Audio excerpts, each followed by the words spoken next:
Assalamualaikum warahmatullahi wabarakatuh. Bertemu lagi dengan saya Ratna Sari Susanti, Widya Iswara BPSDM Pemprov DKI Jakarta. Masih semangat ya? Kita lanjut pada bagian kedua, penjelasan tentang kebijakan akuntansi persediaan. Ingat, pada bagian yang pertama kita telah membahas definisi, penilaian, dan pencatatan. Saat ini saya akan membahas pertama, pengakuan. Persediaan diakui ada dua. Yang pertama adalah pada saat potensi manfaat ekonomi di masa depan diperoleh Pemda dan mempunyai nilai atau biaya yang dapat diukur dengan handal. Maksudnya handal di sini adalah biaya tersebut didukung oleh bukti atau dokumen yang dapat diverifikasi dan di dalamnya terdapat elemen harga barang persediaan sehingga biaya tersebut dapat diungkapkan secara jujur, dapat diverifikasi, dan bersifat netral. Persediaan yang kedua diakui pada saat diterima atau hak kepemilikannya dan atau kepenguasaannya berpindah. Selanjutnya, masalah pengukuran. Untuk melakukan pengukuran atas persediaan, pencatatan persediaan menjadi pertimbangan dalam melakukan pengukuran.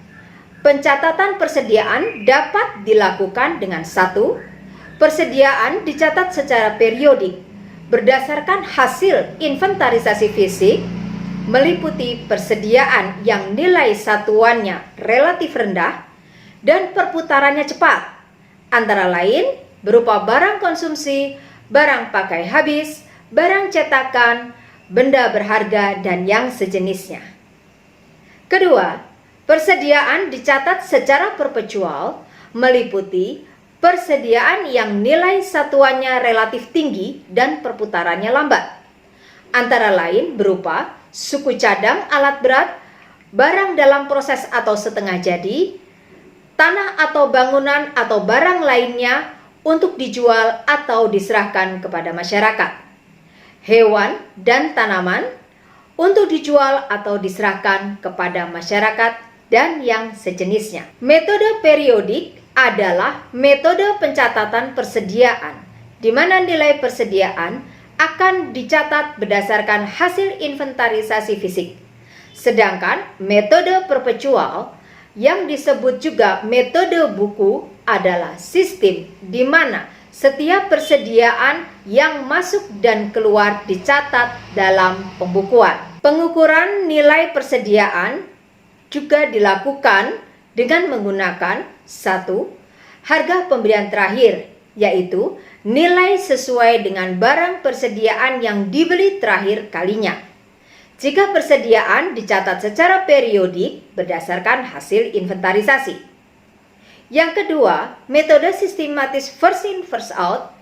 Jika persediaan dicatat secara perpetual, maka metode sistematis first in first out adalah metode pengukuran nilai persediaan di mana persediaan yang pertama kali masuk itulah yang pertama kali dicatat sebagai barang yang digunakan. Bapak Ibu, terakhir adalah masalah penyajian dan pengungkapan yang terdapat di dalam CALK atau catatan atas laporan keuangan.